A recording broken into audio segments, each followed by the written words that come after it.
On July 8, 2026, one server inside Australia's largest mobile network restarted during routine maintenance, and when it came back online, it believed the date was November 2006. The device was a network time protocol server, and its job was to keep critical parts of Telstra's mobile network synchronized to exactly the same clock.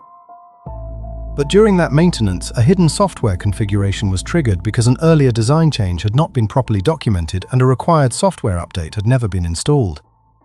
When the server came back online, it sent the wrong date into the network, and that sounds harmless, but digital networks use time to verify certificates and authenticate every connection. As the false time spread, those authentication checks began failing, phones lost service, mobile data stopped, wireless payments failed at terminals across the country, and regional trains were halted.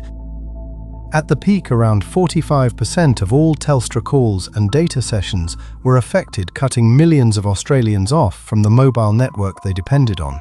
Some calls to Australia's 000 emergency number also failed during the outage, triggering 604 welfare checks by emergency operators and response teams across the affected regions. Telstra reported no known life-threatening outcome caused by the disruption. This was not a cyberattack. It was one overlooked software update on one small server nobody was watching.